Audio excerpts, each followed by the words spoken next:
Greetings, this is Dragon Embodiment. My name is Serpent Sage, and today's topic of today is focus on what makes you strong. Why would you focus on what makes you strong? Because strength is the soil from which you're capable of building things, right? When somebody is strong, it doesn't necessarily mean that they're capable, right? But what it means is that even if they're not capable, they will find a way to be capable, right? Strength is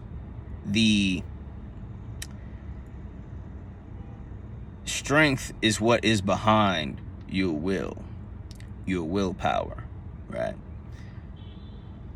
Strength is what allows you to create.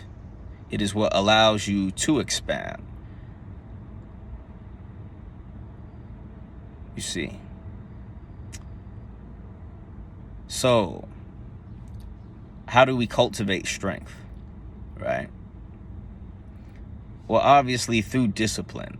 But discipline in what areas, right? Discipline in what way and why? Okay, so let's look at the body. Okay, so the body is the vehicle, the vessel through which we experience third dimensional reality. But since we're incarnated and our soul resides within this vessel, we have to strengthen it so that it is capable of enduring the trials and pain that goes along with living. Because if you live, you're going to experience discomfort, you know. The body has to be able to bear the weight of the challenge that life gives you, which you should be expecting life to present you with challenges, especially if you have a sharp and focused mind. Making the mind strong. Making the mind strong goes in tandem with making the body strong, right?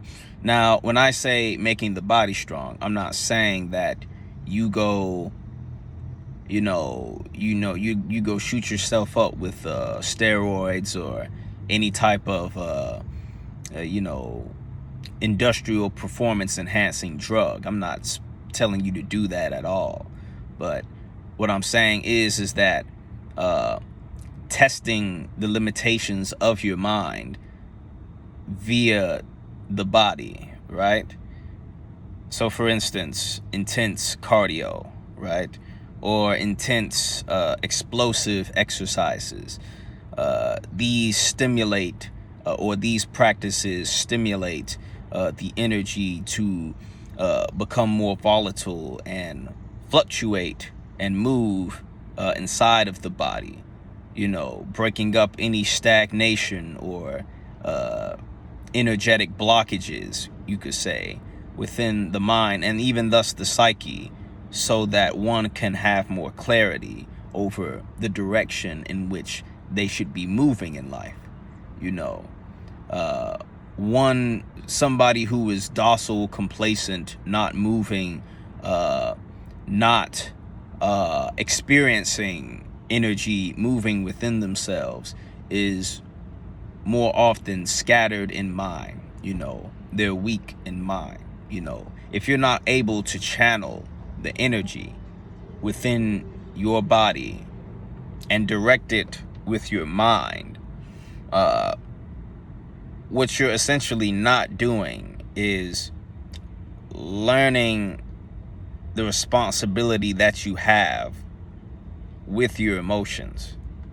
Having emotions is especially human emotion, is a big responsibility, right? This is why discipline is very key. This is why and especially in an aspect of evolution, right?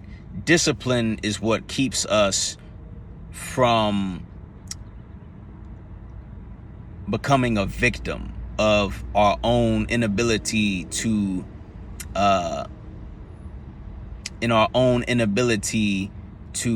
harness our personal power. Now, what do I mean by personal power? Simply just, the awareness that you have about yourself, your thoughts, and your actions, right? Discipline is like the hub that, it's just like, damn, bro, like, okay, so for instance, let's just say if you have a morning routine, let's just say if you wake up and you feel as if, you don't feel like, performing the morning asanas, or, like let's just say for me, I practice martial arts, I punch and kick. Put it like this, okay? So discipline is understanding that that something needs to be done, regardless of how you feel, right? So whether you decide to do yoga or even go for a jog or practice kickboxing, basically discipline allows you to not only establish the responsibility, or rather the framework from which you channel your emotions and cultivate results, right? It builds you, it strengthens you to overcome adversity by willingly going through discomfort, right? Not external discomfort, right? But literally that aspect of yourself that wants to remain in stagnation. You are overcoming that with discipline, right? So you have to be harsh with yourself in that regard. You have to be, even aggressive, as a warrior, you have to channel your aggression very, not necessarily, of course, responsibly, right? But how can I say elegantly, elegantly being a little fiery, being, because that fire is what brings clarity. And we need that. That is a necessity. Clarity is not an option, at least within my philosophy. Clarity is not an option. Clarity is mandatory. It is a fundamental need for intelligence to operate, right? So having energy work, creating a schedule from which you are capable of, channeling, wielding your mind in a way that not only serves you, but serves the people around you, right?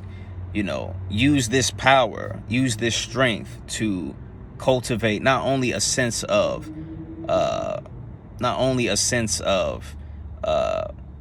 high esteem and a strong personality that is purpose driven, but also value.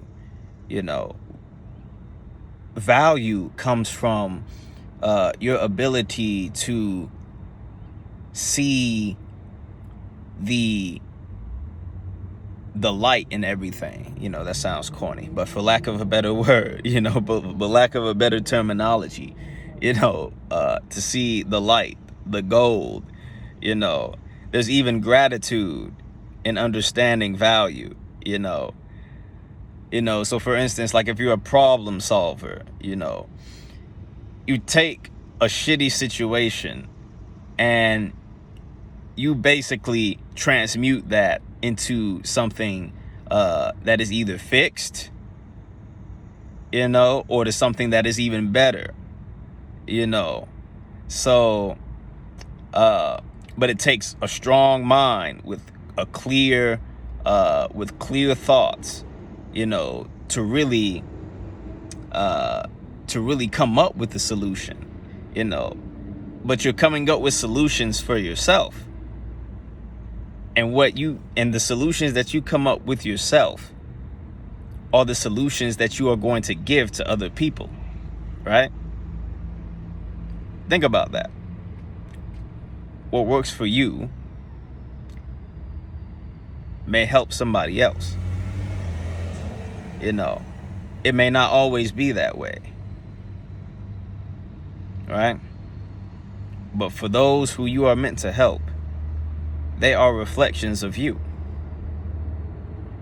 You are not the only one with your problem. You are meant to overcome your weaknesses. And in order to overcome your weaknesses, they need to be identifiable. Okay? So I'll leave that for the family. I'll leave that for the ones who were meant to read this to digest. And I will see you later on the flip side. This is Dragon Embodiment. Peace.